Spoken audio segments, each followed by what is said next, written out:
What's going on, everybody? Welcome back to Talkin Sports with Jake. Hope we're all doing well. Let's start with the NBA Finals.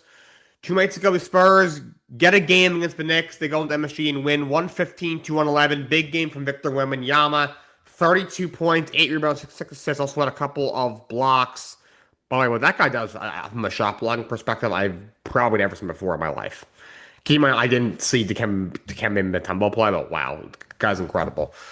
Big game from him. Stephon Castle adds 23 points. He had 18 of them in the first half. For the Knicks, Brunson, 32 points, 11 of 25 from the field.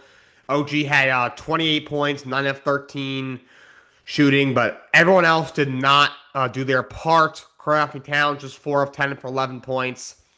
Did not make a shot in the fourth quarter. Mikal Bridges was just 1 of 5 in the game after having two really strong games to start the series. You had Landry Shamet was just 1 of 8, 1 of 7 from three holes. Alvarado was only 2 of 5 in this game. Shamet, Alvarado, and Deuce combined. Let's see, they were 1 of 10, 2 of 13, or 2 of 15 combined in this game. So that's just not good enough.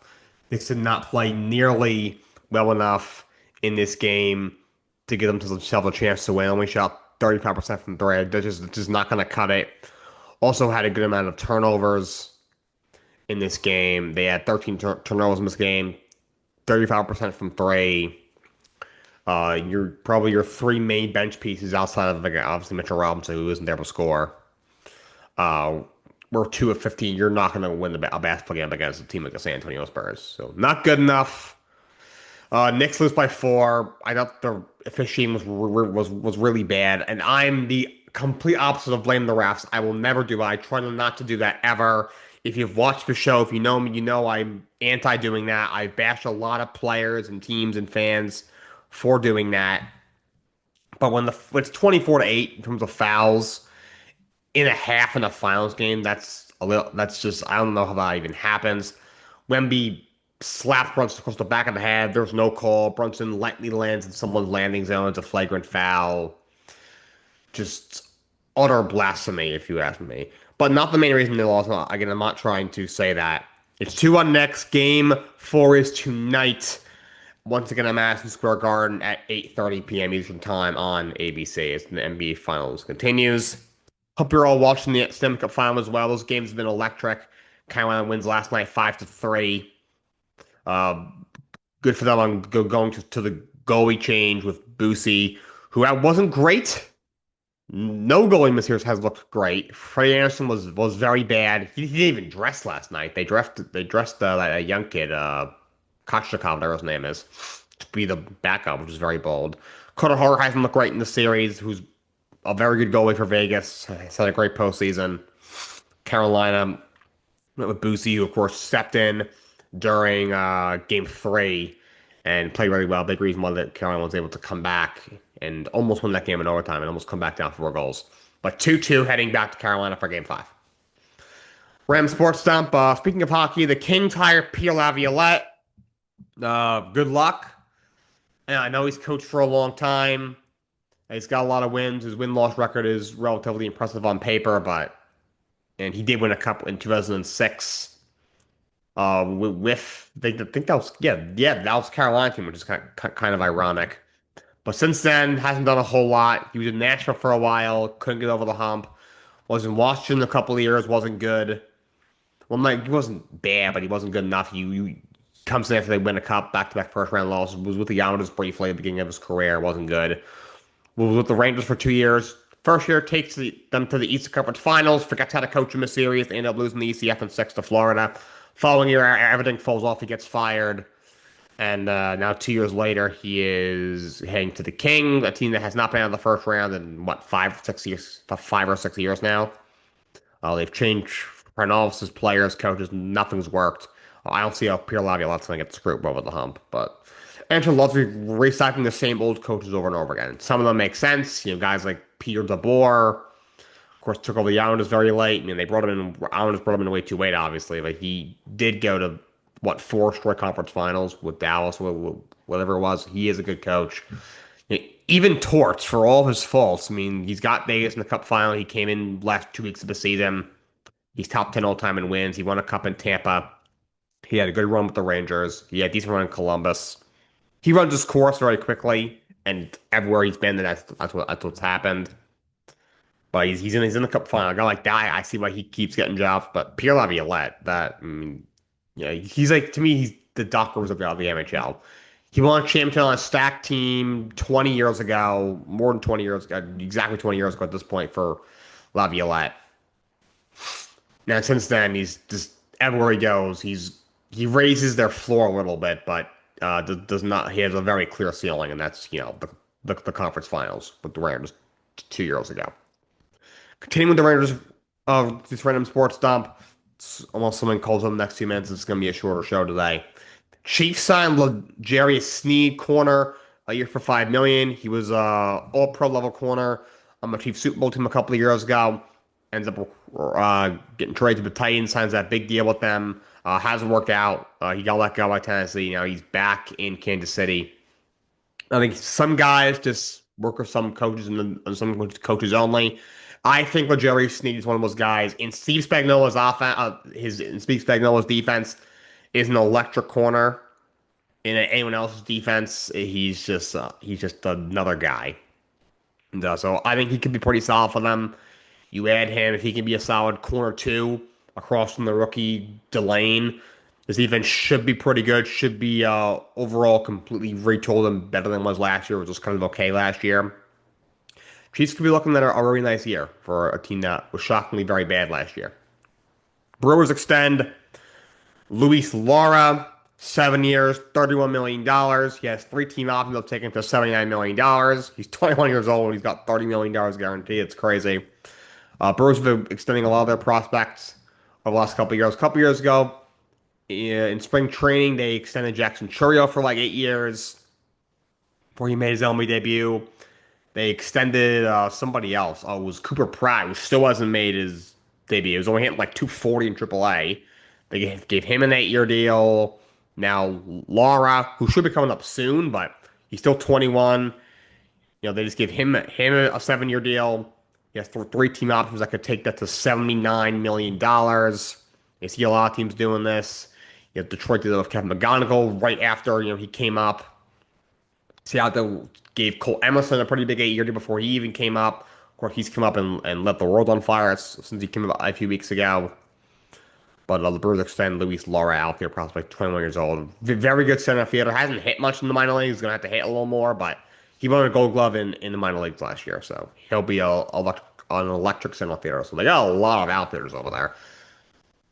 Between Chourio, Garrett Mitchell isn't hitting, so you gotta think he's probably going to be a guy who's going to be benched very, very soon. Could even be on his way out in the next year. Sal Frelick is a guy who probably is going to lose a lot of playing time soon. They got Lara coming. They got Cooper Pratt coming very soon. I forget if he plays outfield, but Jesus Mays is lighting it up in the minors. He'll be there pretty soon, for the next couple of years. Jet Williams, who you get for Freddie Peralta, will be there possibly before the end of this year. Definitely start next year. Will be with the team. So, and Jesus May on the other guy could come up in September. Will definitely be with the team at some point early on next year. Brewers got a really bright future and definitely still have a pretty open window, if you ask me. Back to basketball to finish off. Both head coach finalists are Thiago Splitter, Micah Nori, and Ryan Schmidt, who's the assistant coach in Atlanta. Splitter did a really good job as acting coach in Portland. He is a finalist for to get that job full time. Micah Nori, assistant in Minnesota. He's been a top candidate for a lot of jobs for a number of years, especially this year. He's also a finalist in Portland, along with Thiago Splitter and Ryan Schmidt, the Atlanta assistant coach. It's also a finalist for the head coaching position with the Chicago Bulls. I like them going, a younger coach. I like Splitter hire for them a lot. I think that'd be a good hire. I really think Micah Nori would be a good hire for them. Don't know much about Ryan Schmidt, but I do think it's a good idea for them to bring in a younger coach. Granted, they probably can attract a top, veteran candidate like a Jason Kidd anyway. To finish off today, I'm going to do my NBA offseason preview series. Going to continue that. Today we are starting with the Minnesota Timberwolves after back-to-back conference finals appearances. Minnesota goes to the second round this year. They lose in the second round in 6 games to the San Antonio Spurs. Of course, they were just playing hurt with that knee injury. Dante DiVincenzo wasn't not healthy. He didn't play at all. Had the torn Achilles in the previous round. So if you're Minnesota, you have some figuring out to do. You don't have many players under contract. I just assumed he was an unrestricted free agent. You picked him up at the trade deadline, had that 40-point game in the first round against Denver. Definitely an important player to their success. He is a free agent. We'll see if they bring him back. DiVincenzo, I'm not sure if he's going to play in this coming season. Not coming off a torn Achilles. He's on an expiring deal. So you might be paying a guy $12.5 million to not play this coming season. Obviously, you have Anthony Edwards, a young star, and you got Rudy Gobert, you got Randall. I think they gotta trade Julius Randle. He's 32 years old. He's due $32.3 million, which isn't terrible.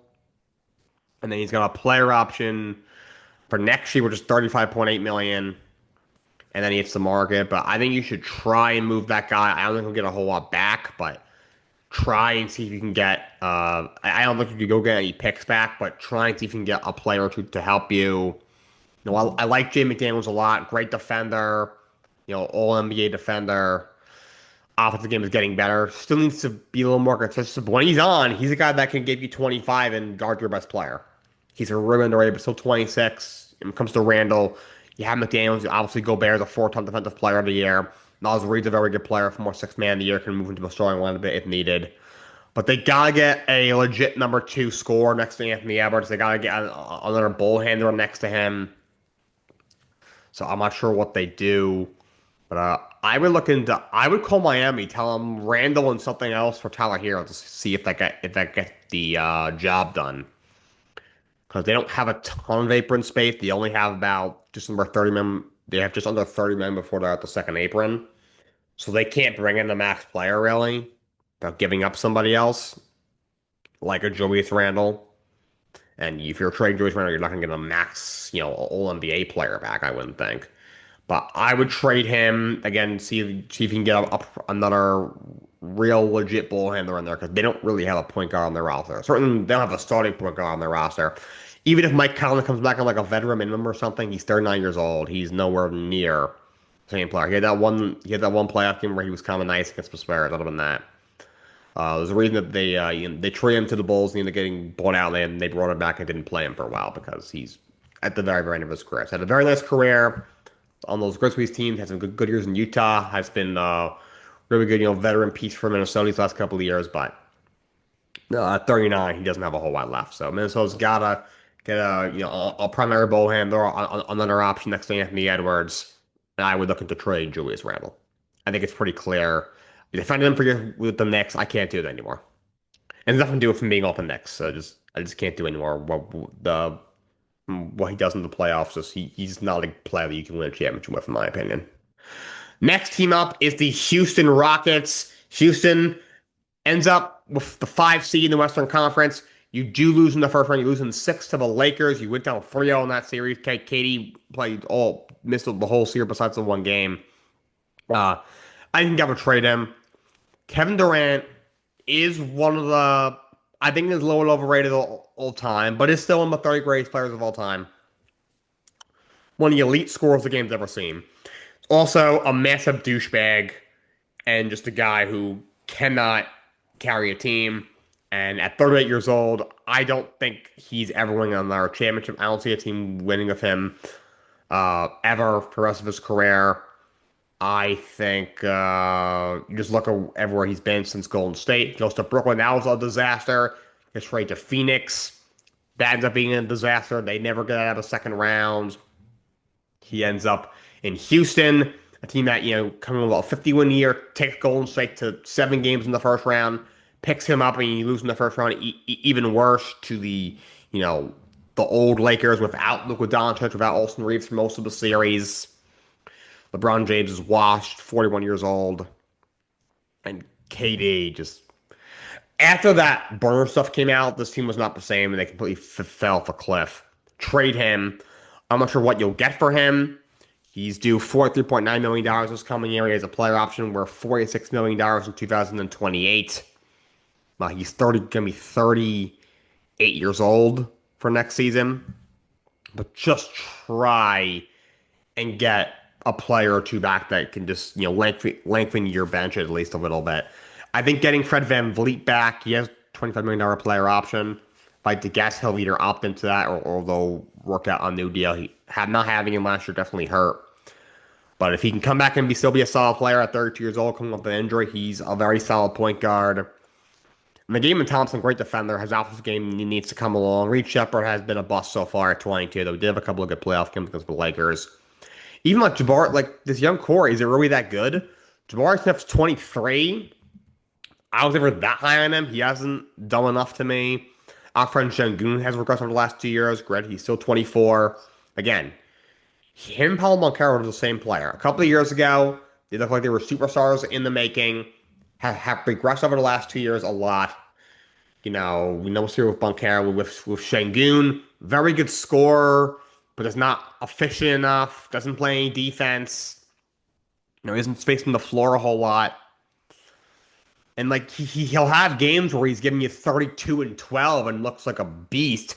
And there's other games where he's 2 of 9 for 7 points. And it's like, what is my use for you if you're not going to play any defense and you're not scoring? But trade KD, get him out of that locker room. Try and get a couple of players back. And I think you give this group one more shot with KD out of the mix, maybe add a piece or two in terms of depth. You have a little bit of payroll space. You have a bunch of draft picks. You have all of your draft picks next year. You have swap rights with the Brooklyn Nets, and you have Phoenix's pick, which is helpful. In 2029, you have Dallas's pick. You have Phoenix's pick. So you do have a lot of draft picks coming up. So the future should still be bright for the Houston Rockets, and I do believe Ime Udoka is a good coach. And the last one we're going to go over is the Los Angeles Lakers. I think you all know what I'm going to say. LeBron James should not be on this team next year. I don't know why you bring him back. The guy is cooked. I don't care if he has a couple of 20-point games here and there. Good for him. He is 42 years old. What are you doing bringing him back? Let him go somewhere else. I don't care. I think you should look to bring back Rui Hachimura. He's still 28. He was a very solid player. You have to start getting younger at some point. I think you even look to bring back Luke Kennard. The guy, outside of three-point shooting doesn't do a whole lot else. No, but that's what he's there for. He shoots the three. I would bring him back if you can. Even Jackson Hayes, who I don't love, he's a solid new backup big man. He's still 26 years old. Bring him back. Why not? I would bring those guys back. You obviously have Luka Doncic. Hopefully he'll be healthy. He'll be healthy next year. Reeves' player option is just under $15 million. I cannot imagine he's going to pick that up.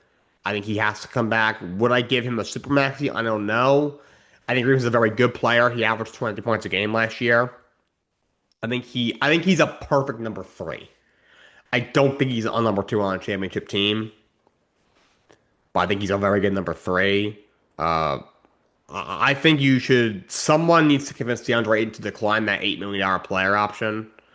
If he does, you can tell him, oh yeah, I think somebody else is interested, because do not bring that guy back. That guy blows. I don't know why people hype that guy up. He blows. Complete bust. Like, Jake LaRavia isn't anything special. Smart, still a solid defender. Now he's 32. I really think Dalton Connect can be a very good player in this league. He's still 25. He needs to be used properly. But they got to get a number 2 next to Luka Doncic. Look at Luka.